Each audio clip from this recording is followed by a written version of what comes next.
कि भाई इस बच्ची के मैंने एजुकेशन में पैसा खर्चना है, तो अगले कितने सालों के लिए कितना पैसा आपको चाहिए होगा और कब कब कब चाहिए होगा, इसकी आप प्लानिंग करोगे। करेक्ट। फिर उसके हिसाब से एक पोर्शन वहां इन्वेस्ट करोगे। फिर आप कहोगे मुझे इसकी शादी करनी है, उससे पहले आप कहोगे मुझे प्रोफेशनल कोर्स करवाना है, कोई लॉ करना चाहती है या कुछ तो उसमें डिजाइन में कुछ करना चाहती है, कुछ भी एनीथिंग, तो आप उसके एजुकेशन में, हायर एजुकेशन में उसके लिए प्लान करोगे, तो उसके लिए कुछ पोर्शन उसके लिए आप इन्वेस्ट करो, and so on so fourth. अब मल्टीपल बच्चे हैं तो घर में बड़े बुजुर्ग हैं, उनके मेडिकल एक्सपेंसेस हो सकते हैं आने वाले टाइम में, आपके अपने हो सकते हैं। करेक्ट। तो वो सब जो रिक्वायरमेंट्स हैं वो मैं लोगों से समझ करके बैठ करके देन उनके उस 1 करोड़ या जो भी पैसा आप बोल रहे हो उसको उतने पार्ट्स में डिवाइड करके और उसके बाद हम इन्वेस्टमेंट करते हैं, और उससे पहले हम निकालने को डिस्करेज करते हैं। ठीक है, जब तक आपका ऑब्जेक्टिव नहीं मीट हो गया तब तक आप उसको क्यों निकाल रहे हो। और पैसे को अगर आप टाइम देते हो तो पैसा गजब का कंपाउंड होता है, ये लोग नहीं समझते। कंपाउंडिंग की पावर बताएंगे सर क्या होती है?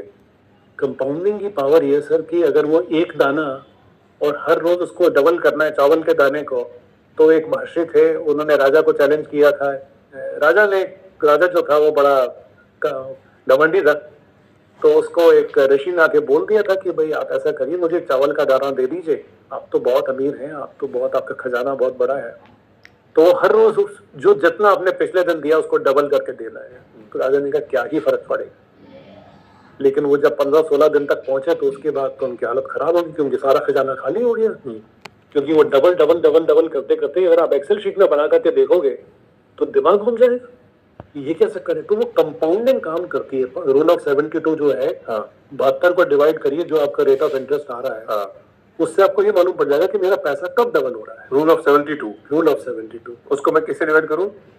जो इंटरेस्ट आपको मिल रहा है, जो भी इंटरेस्ट मतलब 8% 12% है, तो 6 साल में आपका पैसा डबल होगा। अगर आपके पास 24% का आपको आरओआई निकल रहा है आपके पोर्टफोलियो पे, तो 3 साल में डबल होगा, तो डबल हो जाएगा। ये तो अभी लोग विजुलाइज नहीं कर पाते, लेकिन जब वो हो जाता है 6 साल के बाद या 3 साल के बाद, तो उनको लगता है कि हाँ ये तो बढ़ गया। अब वही कहते हैं कि द रूल इज कि start early and be consistent in investing. Correct. तो मैं अपनी फैमिली में भी लोगों को, जो बच्चों को भी बोलता हूँ कि बहुत जल्दी शुरू करो।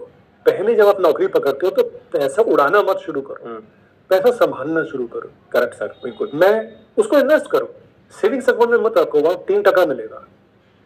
एफडी में मत डालो। आज इतने लोग हैं जो अपने पैसे एफडी में रख के बैठे हैं, इट्स अ डिजास्टर। वो आपके रेट ऑफ इन्फ्लेशन को भी मैनेज नहीं कर पा रहा है। तो आपको लग रहा है पैसा डबल हो रहा है, पर अगर आप 6% के हिसाब से आपको एफडी में पैसा मिल रहा है, तो आप रूल ऑफ 72 से देख